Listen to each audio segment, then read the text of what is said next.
Ne zato, da bi imel neko oblast nad ljudmi, da bi žugal nad njimi, da bi jim delil neke težke moralne nauke, to smeš delati, tega ne smeš delati. Ampak predvsem duhovnik, tisti, ki pokaže ljudem pot do Boga, ki jim razlaga Božjo besedo, kaj je to Božja beseda. In pa duhovnik kot tisti, ki ljudem v prvi vrsti deli zakramente.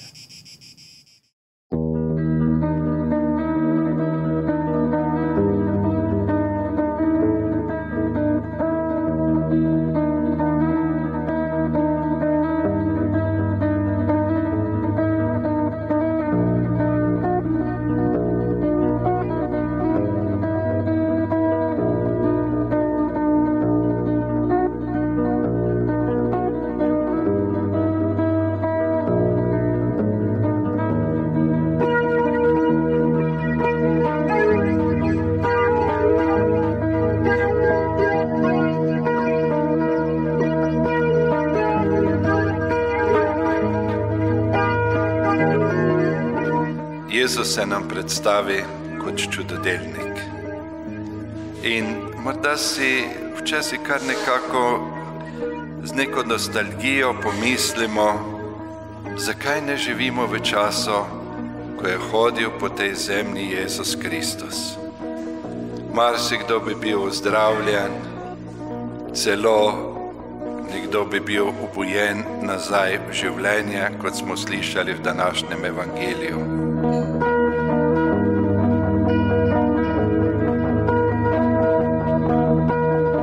In vendar, zakaj so ga pa potem pribili na križ?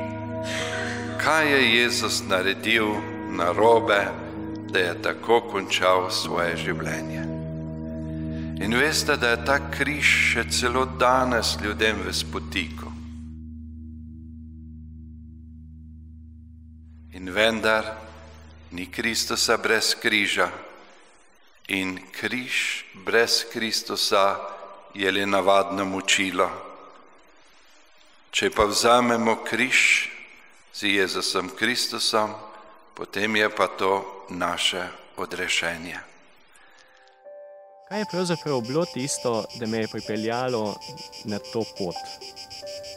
Ali je bila to ta domača cerkev, ali je bila tista sproščenost, ko smo se podili okrog po teh zidovih, ali je to mogoče bila kakšna beseda domačega župnika, ki mi tisti prvi trenutek ni ostala v ušesu, ampak mi je nekje odzvanila, nekje pod zavesti, nekje v tišini in je s časom prišla pol šele na dan, na odprto. Tako da tukaj mi ostaja skrivnost, kaj je bil tisti vzrok, da sem se odločil za na to pot. Ni treba, da vem, kaj je tisto, kar me je poklicalo na to pot, kaj je bil tisti stavek, kaj je bila tista gesta, kateri je bil tisti trenutek. Dovolj je, da Gospod ve, da sem se odzval na njegov klic, kdaj je bil, ve on in sem srečen, da sem danes tukaj.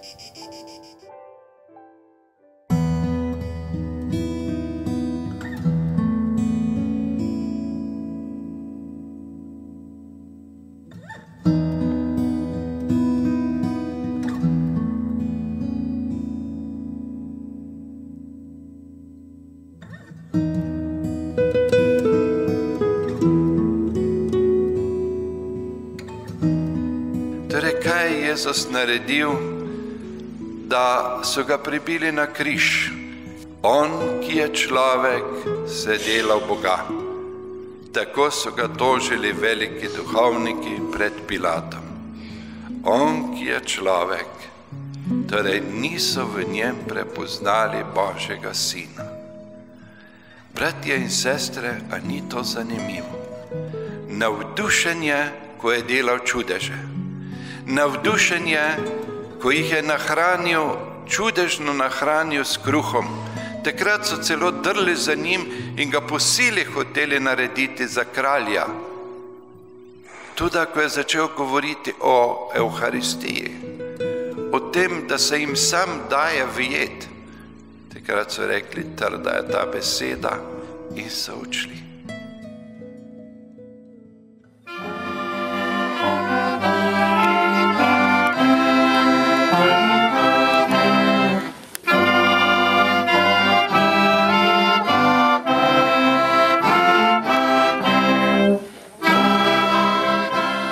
Dragi Andrej, novomašnik bod pozdravljen.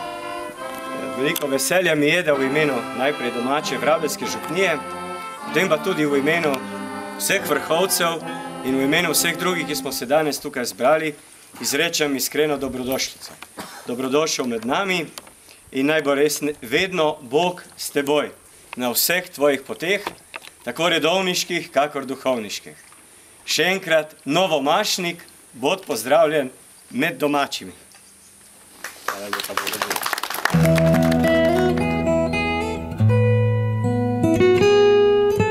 Gospod naš Bog, tebe hvalimo in slavimo, ker si tvojega edinorojenega sina poslal na svet in ga postavil za velikega in večnega duhovnika nove zaveze. Prosimo te, blagoslovi to novo štolo, naj se novomašnik vedno trudi, da jo posveti svetim življenjem po Kristusu našem Gospodu. Amen. Najprej bomo opravili nekaj blagoslovov, stvari, ki so potrebne duhovniku, da lahko z njimi opravlja najsvetejšo daritev, da lahko opravlja sveto mašo. Plašč, mašni plašč, temu bodo sledili potem še kelih s pateno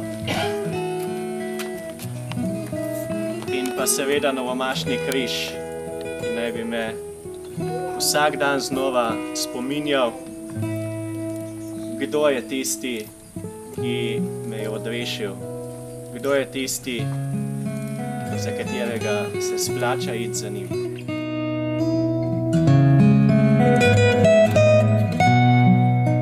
Zakaj je duhovnik tolikokrat kamen spotike, kakor Jezus Kristus? Jaz mislim, da je odgovor približno enak kot pri Jezusu Kristusu. Zato, ker je človek. Zato, Andrej, ker te je rodila zemeljska mati. Ker si se rodil v eni družini in si del te družine in si prinesel iz te družine vse dobro, pa tudi vse slabo. In zaradi tega, ker boš še k temu nekaj svojega nadodal, boš mnogokrat nerazumljen in tudi nesprejet.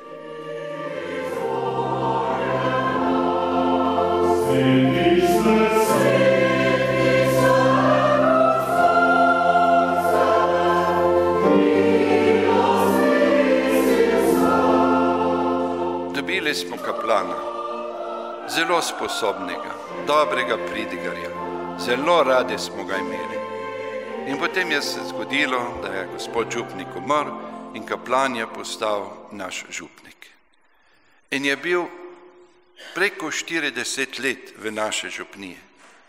Ampak ta duhovnik je končno ostarel. In ker je ostarel, je tudi postal malo čudak. Tako kot vsak star človek postane malo čuden. Vemo, kako to je.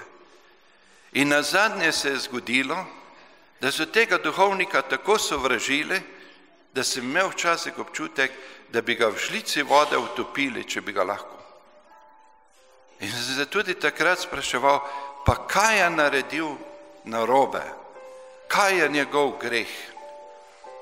Njegov greh je bil to, da je postal star in da ni mogel več biti tako potrpežljiv, kot je bil potrpežljiv v mladih letih, da ni mogel več tako gnevito oznanjati evangelija, kot je to delal v mladih letih, in zato je bil zavržen.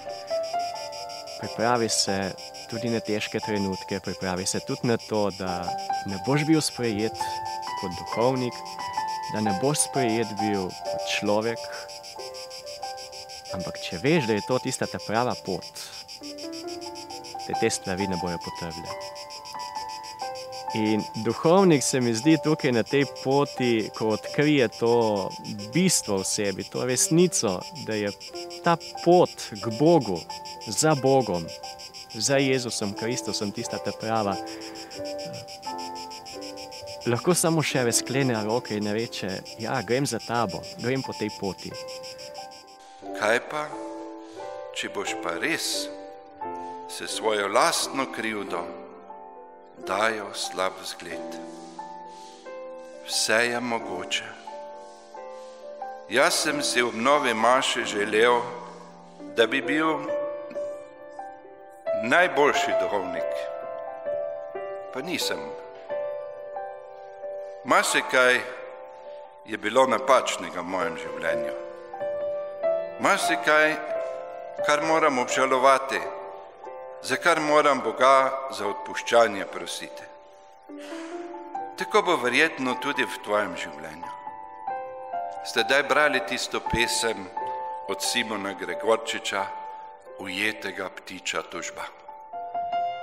Vemo, da je Gregorčič bil dober duhovnik, da je ljubil Kristusa, pa vendar, kako zelo je čutil v sebi težo svojega mesa.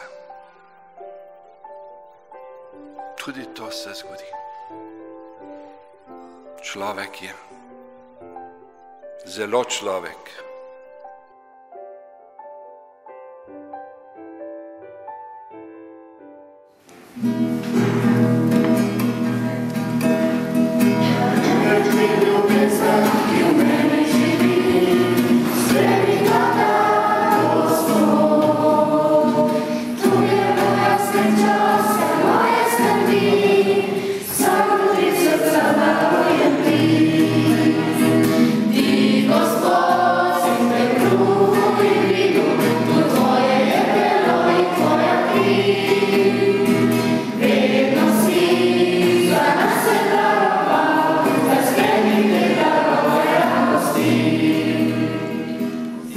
Velikokrat se spomni našega ustanovitelja, svetega Frančiška Asiškega.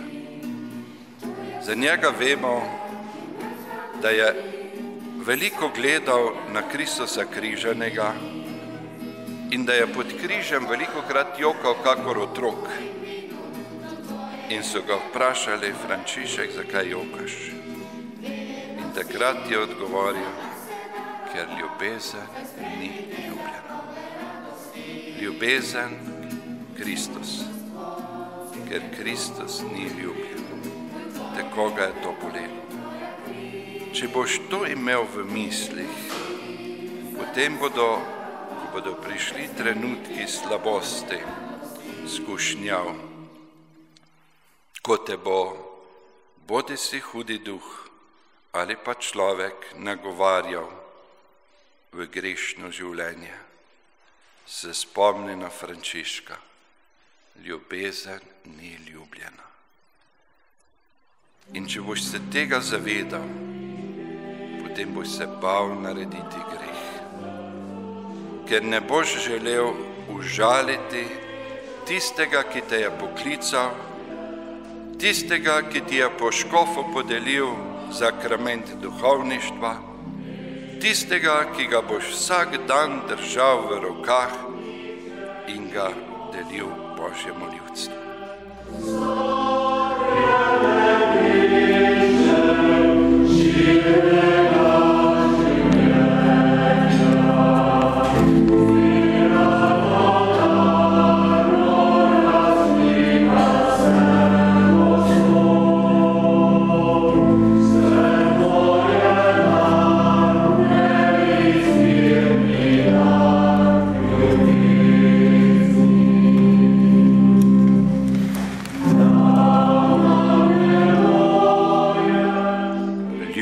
Jezusa, tako kot ga je ljubil naš oče Frančišek.